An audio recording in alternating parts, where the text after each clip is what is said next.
안녕하세요. 덕후스틱 정인규입니다. 이신열입니다. 박사님. 네. 저희가 오늘은 또 이렇게 새로운 공간에. 새로운 공간이라고 하지 말고 정확하게 좀 이야기해 주십시오. 어딘지. 여기 어딘지 박사님이 설명해 주셔야 되시니까. 그렇구나. 저희 집입니다. 저희 집이고, 지하에 음악 작업을 위한 녹음실을 구축을 했습니다. 돈 많이 들었습니다. 그리고 오늘 우리가 많이 주제할 내용인 네, GLM. GLM, 제너렉 GLM 시스템까지도 이렇게 네, 볼륨 컨트롤러까지, 그다음에 이제 마이크. 네. 이렇게까지 돼 있고요. 기본적으로 이게 좀 공간이 그렇게 크지는 않거든요. 왜냐하면 클 이유가 별로 없어서. 그래서 여기서 그냥 자랑 시간을 측정을 하면 한 0.1에서 0.2초 사이가 나옵니다. 소량이. 짧네요. 되게 대단한 거 아니냐 그런데 그거는 그렇게 생각하시면 안 됩니다. 이게 작기 때문에 이 정도 나오는 게 정상이고요. 이게 커질 때 이제 0.3초 나오는 거하고 작을 때 0.1초 나오고 느낌상은 거의 비슷합니다. 그래서 점점 커질수록 자는 시간은 커져야 되거든요. 그래서 이 공간에서 만약에 0.3초를 한다. 그러면 굉장히 라이브하게 들립니다. 이해했습니다. 네. 그래서 공간의 최적에 따라서 어떤 부분에 적정한 어떤 잔향 시간이라고 말할 수 있습니다. 알겠습니다. 그럼 예, 오늘 그럼 주제는 GLM에 관련된 겁니다. 네, 제너렉에서 지금 GLM이라는 그 제너렉 라우드 스피커 매니지먼트 시스템이라는 걸 만들어낸 이유는 제가 GLM 홈페이지 들어가 보니까 자기네들이 스피커를 굉장히 잘 만들었는데 실제로 이제 자기 스피커들이 사용하고 있는 여러 이제 그 사용자들이 보니까 너무너무 공간 특성이 너무너무 안 좋은 거예요. 그 제너렉 스피커가 자기네 나름대로 이제 어떤 레퍼런스로서 이렇게 가고자 하는데 뭔가가 조치가 필요할 것 같다. 아무리 스피커를 잘 만든다고 하지만 실제 그 공간 특성을 제대로 튜닝이 안 되면 실제로 이게 어떤 자기가 생각하는 레퍼런스급 소리가 못 나올 것 같다라는 거기에서 이제 출발을 했고 자기는 액티브 스피커를 하니까 안에 DSP가 들어가 있고 거기다가 측정 시스템을 해서 최대한으로 완벽하진 않겠지만 그래도 좀 표준에 가까운 사운드를 낼 수 있는 어떤 튜닝 시스템을 이렇게 개발하게 됐고 그게 아마 이렇게 GLM이라고 이름을 붙였고 그래서 지금 많은 사람들이 아마 이 부분을 사용하고 있는 것 같습니다. 전에 또 비슷한 프로그램들이 많이 있었지만 소나웍스 같은 경우 제너렉에서 이제 샘 시리즈 스피커가 이제 나오면서부터 이제 더 이렇게 DSP랑 스피커 보정하고 아니면 룸 트리트먼트 하고 그 음향에 관련돼서 그 관심이 더 많아진 것 같아요. 그래가지고 이제 또 저희가 그냥 지나칠 수가 없죠, 박사님. 진짜 얘가 얼만큼 정확하게 잘 하고 있는지 검증을 한번 해봐야죠.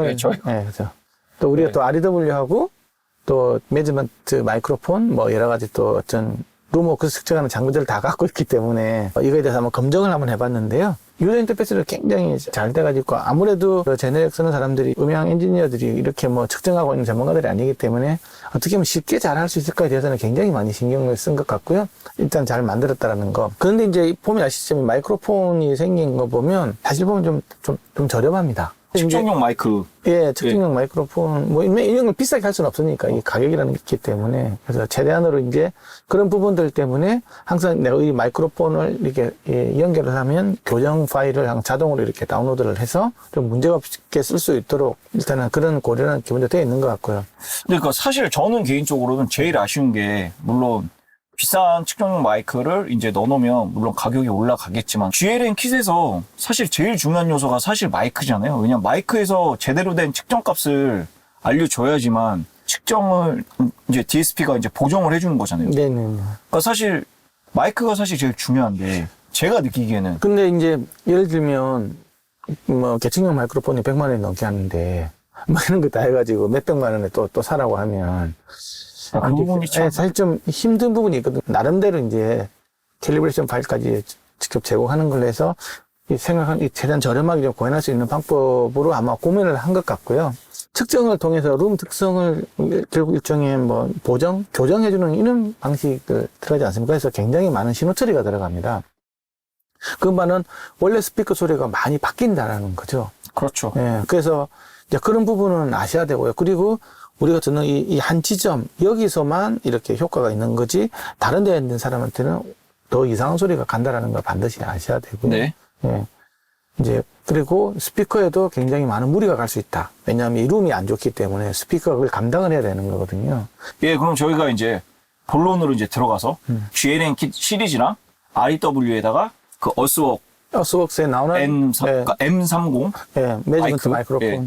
로 이제 비교를 저희가 한번 해봤습니다. 예, 그 비교 아마 데이터를 아마 이게 보이실 텐데요. 예. 예, 실제로 해보면 어쨌든 이 마이크로폰이 좀 저렴하다 보니까 특히 이제 1kHz 이상에서 보면 좋은 어떤 마이크로폰 유닛을 사용해야 되는데 이 같은 경우 좀 저렴하게 하고 플라스틱으로 이렇게 대충 이렇게 감아 놓다 보니까 1kHz 이상에서 이제 오차가 예. 3dB 이상이더라고요. 10kg 이상 넘어가면 굉장히 더 커지고요. 그래서 너무 여기를 너무 믿고 하는 것보다 자기 청감적인 특성을 좀 어느 정도는 좀 해야 되고.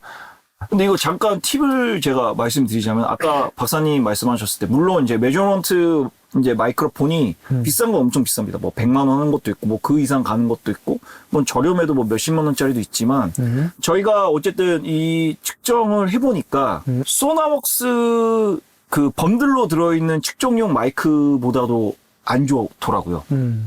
근데 그 소나웍스 안에 들어가 있는 그 번들용 마이크 같은 경우에는 그래도 20kHz까지는 오차가 그렇게 없습니다.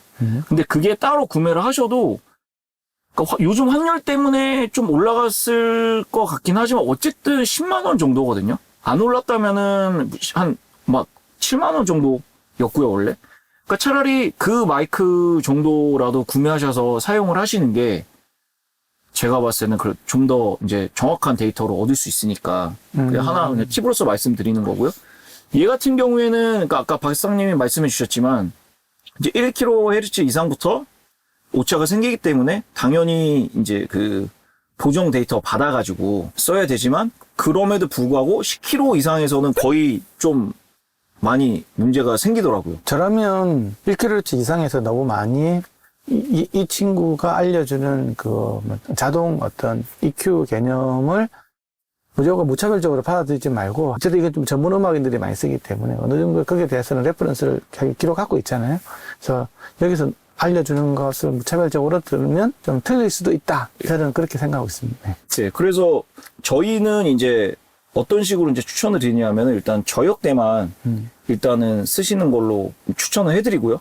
그 다음에 좀 귀찮으시겠지만 이제 1kHz 이상에서부터는 어쨌든 돈이 좀 드시겠지만 그 소나웍스 번들용 마이크랑 이제 REW는 무료거든요. 그렇죠. 사용법은 또 저희 덕후스틱에서 아직 올라가진 않았지만 다 알려드릴 겁니다. 예. 아니면은 그 소니캐스트나 박사님 이제 유튜브 채널에 사용법이 어느 정도 또 올라와 있고요. 그러니까 1kHz 이상에서부터는 비교해 가면서 정확하고 좋은 결과를 이제 얻을 수 있지 않을까 생각합니다. 자, 그러면 아까 정 대표님 말씀해 주셔서 제가 거기서 약간 내가 좀 더 첨언을 단다 그러면 실제로 이제 이 마이크로폰이 1kHz 이하에서는 굉장히 정확하게 나오거든요. 왜냐 그러면 뭐 이게 반향이 길기 때문에 뭐 굉장히 정확하게 나오는 건 맞습니다. 측정이 되고. 만약에 그렇다면 그걸 믿고 그냥 그대로 그러면 것인가? 안 되죠. 왜 안 되는지 좀. 저는 이제 박사님이랑 이제 다 이제 봐가지고 제가 그러면 또 설명을 드리자면은 결국에는 그러니까 DSP 처리를 한다는 의미가 이제 EQ로 이제 보정을 해준다는 얘기거든요. 그러면 이제 GML 같은 경우에 그러니까 저음에서 이제 정확하게 이제 측정이 돼가지고 보정을 해주지만 결국엔 그 값이 이제 EQ로 다 보정이 되기 때문에 주파수 특성은 이제 평탄하게 나올 수 있지만 이 EQ 보정이 많이 되니까 이제 다이나믹 특성이 생각보다 되게 안 좋아지더라고요. 박사님과 이제 측정을 한번 해보니까요. 처음에 제네럴 스피커를 샀어요. 제가 이제 제 연구실이 뭐 룸 트리트먼트가 안 돼 있으니까 좀 처음 들었어. 그러니까 뭐 제네럴 소리 스피커 좀 괜찮네. 그러다가 공간 특성이 안 좋다는 거 아니까 이제 JLM 가지고 튜닝을 했습니다. 딱 하니까 소리가 너무너무 좋아지는 거예요. 그래서 이야 JLM 짱 이렇게 생각을 했는데 이제 저음 악기들이 주로 있는 뭐 베이스 기타라든지 드럼 아니면 뭐 이런 저음 악기들이 위주로 들다 보니까 좀 제가 생각했던 건 좀 다른 거예요. 왜냐면 제가 이제 하이엔드 스피커를 많이 만들고 있기 때문에 그 소리하고 저음 소리가 좀 왜 이렇게 좀 다르지? 그렇게 이제 생각을 하고 이제 GLM에 있는 그 주파 특성을 좀 자세히 관찰을 해보니까 룸이 어느 정도의 어떤 이렇게 트리트먼트가 돼 있는 상황에서는 실제로 이렇게 룸 모드를 이렇게 엄청나게 많이 과도하게 이렇게 해줄 필요가 없는데 EQ를 걸어 넣을 필요가 없겠죠. 근데 너무 이렇게 GLM을 너무 믿고 별로 이렇게 룸 이렇게 그것도 하지도 않고 막 한 상태에서 그냥 AC 네가 알아서 다 해줘 해가지고 하면 이 룸이 갖고 있는 이 문제점을 오롯이 다 이 스피커가 이제 다 해결해야 되거든요. 그럼 그렇죠. 결국은 이제 스피커에 대한 다이나믹스를 까먹는 거고 스피커에 갖고 있는 헤드룸을 까먹을 수밖에 없는 걸로 가거든요. 그럼 마지막으로 이제 제가 마지막으로 정리를 해드리면 GLM 같은 경우에는 일단 1kHz 이상에서부터는 일단 마이크 자체가 정확하지 않다는 거는 꼭 알고 계셔야 되고요. 그 다음에 이제 저역대는 정확하지만 이제 만약에 이제 측정하셔가지고 이제 그 보정을 하셨을 때 만약에 저음에 과도한 이제 보정이 들어갔다면은 다이나믹스를 많이 깎아먹을 수가 있으니까 과도하게 이제 EQ 커브가 이제 들어갔다면은 좀 EQ 들어간 그 보정값을 풀어주면서 들어보고 예, 좀 들어보고 판단하시는 게 좋을 것 같습니다. 예, 다이나믹이라는 것들은 사실은 이제 진짜 그냥 들어보면서 하는 수밖에 없거든요. 제가 생각하기에는 GLM은 어느 정도 룸에 대한 공사가 어느 정도 되어 있는 사람한테는 GLM은 굉장히 잘 들어갈 수 있지만 우리가 생각하는 홈 스튜디오 하시는 분들 같은 경우는 사실 그렇게 할 수 없지 않습니까? 그때 그렇죠. 같은 경우에는 너무 GLM에서 해주는 것만 믿고 하면 약간 좀 소리가 좀 억지 소리가 날 수 있다. 아. 예, 그렇게 저는 생각하고 있습니다. 알겠습니다. 네. 그럼 박사님 오늘도 좋은 말씀 너무 감사했습니다. 아유, 감사합니다. 그리고 저희가 요번 주부터 구호를 바꾸기로 했어요, 박사님. 더 좋은 전 거 국민이 좋은 소리 그게 아니고요. 그 세 개 있는 저 아니 그러면 중요한 게 구독과 좋아요. 구독과 좋아요가 많이 필요하기 때문에 네. 네. 전 국민이 구독과 좋아요를 많이 해주는 그날까지 알람은 안 합니까? 알람 설정도 네. 좋아요와 구독, 알람 부탁드리겠습니다. 네. 감사합니다. 덕후스틱이었습니다.